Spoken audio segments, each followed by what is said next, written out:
Now for our story. Tonight, when they returned home after attending the opening of the new supper club in Wakefield, Bill Meade and Peggy Douglas had learned of a long-distance call for Bill from Miami, Florida. When Bill put the call through, he talked to Paul Cromwell, who had told him of Kit's illness and the doctor's recommendation that Bill's ex-wife be placed under a psychiatrist's care. Cromwell had informed Bill of his talk with Kit's father, Ben Calvert, and of Ben's refusal to help his daughter. And Paul had no intention of doing anything further for Kit. That was why he'd called Bill. After all, Bill had been married to Kit once. When Bill told all this to the family as they were gathered about the kitchen table having some coffee, Peggy had said very little. But when he rose to leave, the young girl had offered to walk out to his car with him. Now they are standing beside Bill's new sedan. It's late, darling. I shouldn't have let you come out with me. But I'm glad you did. Well, I had to, Bill. There are a couple of things I wanted to say, and I couldn't, not with Aunt Mary and Lefty there. Gosh, Peggy, I'm awfully sorry about all this. I don't blame you if you resent my getting mixed up with Kit again. No, Bill, that's what I wanted to tell you. I was afraid you'd be worried about it. But you mustn't be.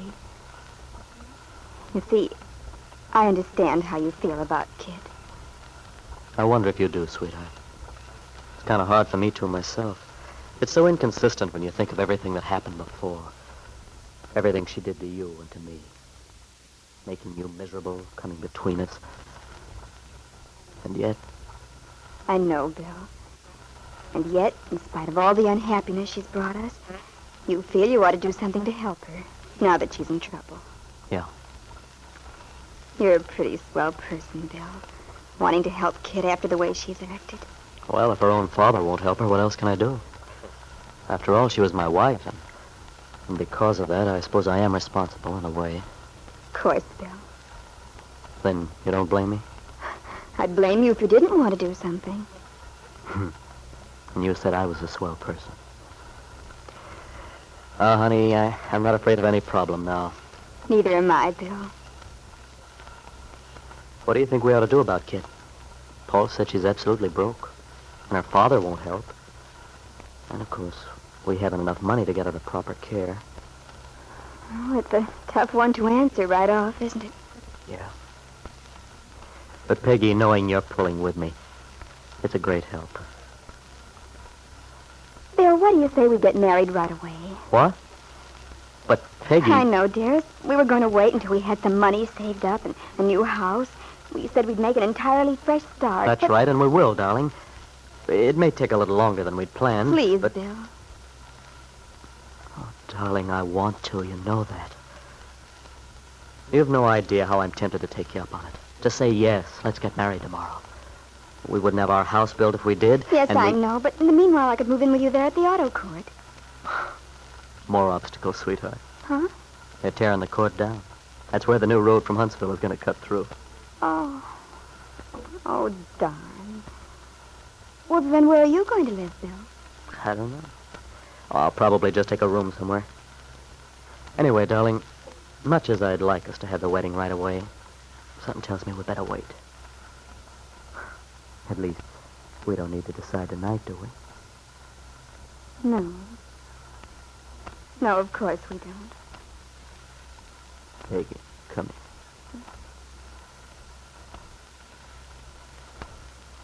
Oh, gosh, I'm a lucky guy. Me too. Cold? A little. Well, you better run in, honey, before Aunt Mary sends out a searching party. Okay. Oh, one thing before you go. Hmm? I love you, Peggy. I love you too, Bill. Peggy, Yes? have you got a wrap? Aren't you cold? I'm coming right in. Good night, Bill. Good night, son. Good night, Aunt Mary. Night, Bill.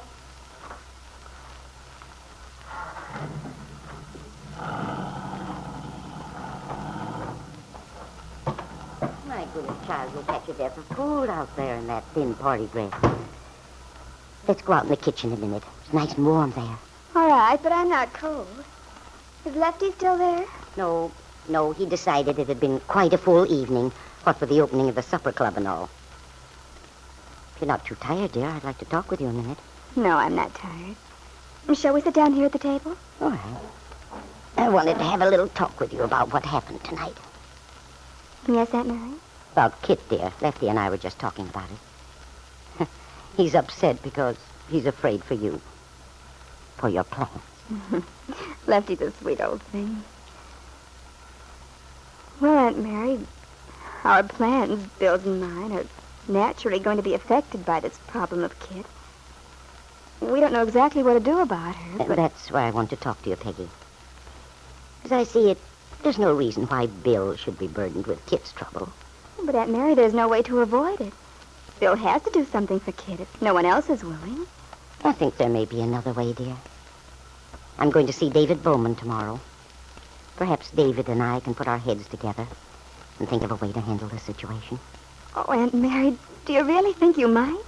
Well, at least we might try. Oh, gosh, if you could. Well, you two youngsters have weathered enough storms already. So if your old aunt can relieve you of this one, she's going to try. Oh, Aunt Mary, you're wonderful. Aunt Mary, anxiously planning a way to protect her young niece from unnecessary difficulties. Trying to spare Bill Meade, Peggy's husband-to-be, from assuming the burden of his ex-wife's care. And at that same moment, Kit's father, on whom the responsibility for Kit's welfare should logically fall, and Jessie, Ben's wife, are in the bedroom of the big house on 11th Street. Ben, you wouldn't sit by that open window. You just pulled that light robe of yours. I'm all right, Jessie. I'm just thinking. Well, that's fairly obvious. And I know what you're thinking, too. About Kit. I can't help it, Jessie. I wonder. I keep wondering if Kit's really ill. But then, darling, we've been all through that. We've agreed that it's just another of Kit's stunts. Yes, but suppose it isn't. When I look back on what Cromwell said, he sounded as if he were telling the truth. Hysterical, he said. Out of her head. I wish I could be sure. Well, Ben, if it's going to keep you up in the air, as it has ever since you talked to him, perhaps you'd better go down to Miami and see for yourself. Heaven knows it won't be the first time you've fallen for one of her tricks. That's just it. It sounds phony somehow. Now, if she had something really wrong, pneumonia or something like that, but a mental breakdown. And a mental breakdown is the easiest thing in the world to fake, you know. Oh, Kit's so clever. Look at this maternity act she put on when she first came back with Mrs. Fenner's child. Yes, she certainly had me fooled that time. And mark my word, she could do the same thing again. Oh, you're so gullible where she's concerned. And so far as her returning to Wakefield, I'm not sure that would be a good idea in any case. So long as she's down there, Judge Willoughby probably won't take any steps. But if she came back... You're absolutely right, Ben. They'd probably arrest her for perjury. No, if you're feeling like the cruel, heartless father who's abandoned his young, you're wrong. You haven't a thing to reproach yourself so far as Kit's concerned. Well, Jessie, I only hope you're right. Of course I'm right. There'd be no sense in your bringing Kit back to Wakefield, to this house. You'd simply be letting yourself in for more grief. Believe me, Ben. Jessie Calvert was worried. If Ben's anger with his daughter should weaken, he might go down to Miami. Might bring Kit back with him to live in the house on 11th Street. That was the very thing Jessie wished to avoid. But regardless of what you want, Jessie, Kit may return to Wakefield anyway. For Aunt Mary Lane is determined to see that Ben's daughter gets the care she needs. And if Aunt Mary does arrange for Kit to return, Ben may discover that his daughter is really ill.